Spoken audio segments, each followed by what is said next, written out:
You may be surprised to learn that some of the most iconic brands surrounding hip-hop and sneaker culture never actually sought out to reach the customers they have today. Let's take Polo by Ralph Lauren, for example. Ralph Lauren originally chose the sport of polo to represent his brand because he believed the sport itself was representative of the aspired class and style of his clothing. But nowadays, polo is closely associated with hip-hop culture. But what about Timberland? Timberland is a brand that focuses on outdoor wear for people who like hunting and fishing, and yet almost every single rapper that you've heard of can be seen rocking Timbs. DJ Khaled even has his own signature boot. Or what about Carhartt workwear? Since first appearing in rap videos in the early 90s, Carhartt has become a staple brand in hip-hop culture. What's up, y'all? Look, every time I post a picture of my little clothes and stuff, I like posting pictures of my little clothes and, showing you my little gear and stuff. The little young dudes be on the Instagram telling me that I'm trying to dress like them. Let me tell y'all a little something. These are our clothes. We started wearing this shit. We was wearing this shit before y'all was even born. Now all of a sudden, if I wear some clothes, y'all talking about, oh, you too old to be dressing like that. Ain't that a bitch? We was wearing this shit before y'all was even born. I ain't about to be walking around here with the motherfucking Steve Harvey suits on shit. I'm about to rock this shit till the wheels fall off. Nigga, I'm gonna be 70 and feel like fresh. I guess you gotta be a certain age to stop wearing Jordan. We was wearing Jordans first. Young niggas. I'm tired of y'all talking about a nigga was dressing all young. Fuck this shit. If you've been paying attention to hip-hop culture over the past couple of years, you might have noticed the omnipresent Champion trademark logo. How did Champion suddenly become the hottest brand next to Supreme? How did a brand that was sold for cheap at Walmart less than a decade ago become so relevant in the world of sneakers and hip-hop? Like most companies, it didn't start out that way. In fact, Champion was founded nearly 100 years ago in 1919 by the New York brothers William and Abe Feinblum. The Feinblum originally named the company the Knickerbocker Knitting Company. I can barely say that. Pretty lame name, right? At first, the company's main focus was manufacturing knitted goods, but in the early 1920s, there was a sudden demand for athletic wear, and the Feinblum brothers took note of this. In 1923, the Feinblum brothers changed the company name to Champion Knitwear, and in the years that followed, Champion wisely started to sell directly to college sports teams. The business of selling directly to universities began with a successful partnership with college football team, the Michigan Wolverines. Soon, all of Michigan State University sports teams were being outfitted by Champion. Eventually, Champion's products were slowly adopted by the non-athletes on college campuses as well. Champion was carried by many college bookstores, and its warm, no-fuss clothes were a hit. This led to a surge of word of mouth from Michigan coaches speaking with coaches at other colleges across the country. This eventually propelled Champion to the forefront of athletic wear. This was 100 years ago. Why does Champion still remain on the top after all these years?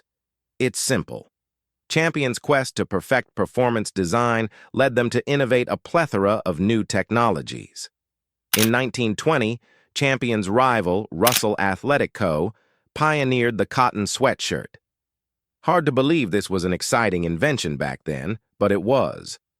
Around the same time, Champion designed a sweater that would protect athletes during the cold and during training. This legendary design is what we know now as the hoodie. Champion had the foresight to invent the hoodie nearly 100 years ago. Pretty insane, right? But that's not the only invention that Champion patented. The Feinblum brothers created an anti-shrink and heat-preventive technology called reverse weave. Reverse weave is a technology that Champion still puts to use today, with their signature stretched knit side panels on sweatshirts and gussets on sweatpants. Champion would later patent reversible t-shirts and the breathable mesh technology that can be seen on modern-day sports jerseys. I think it's safe to say that Champion fundamentally changed the world of sportswear. During the 1950s, the company's official name was Champion Knitwear, and the official logo for the brand was a running man crossing a finish line inside of the letter C. It wasn't until 1967 that Champion changed their name to Champion Products, and the iconic logo that we all know today was born. During the 1960s, Champion entered into an intensive licensing program, which started with the NCAA, National College Athletic Association, and expanded in the 1970s with a huge partnership with the NFL. Yes, the 1970s was a glorious time for Champion. Fast forward to the year 1990. This was a big year for the company, probably their most important year. They were chosen to produce the uniforms for all 2017s in the NBA. This made Champion the go-to brand for all on- and off-court merchandise in the NBA. 2 years later, Champion also became the official outfitter for the Olympic basketball team for the Summer Olympics, which included Michael Jordan. This helped the brand grow a reputation outside of the U.S. and go global. The iconic C logo was seen everywhere from music concerts to skate parks and even movies. Around 1995, Champion's cultural position seemed to slip in favor of other brands, but around 2 years ago, the brand had a sudden resurgence together with the gaining popularity of retros, 90s, and streetwear. So why has Champion continued to dominate the world of sportswear? Well, in recent times, Champion began collaborating with high-end streetwear brands like Supreme, Vetements, and Off-White. In fact, in the early days as a single-door skate shop, Supreme would often embroider their logos onto blank Champion hoodies because Champion was so cheap back then. It wasn't until recent times that they officially started collaborating, so now we know. It's the combination of 90s nostalgia and these high-profile collaborations that have helped push Champion right back to the forefront of fashion culture.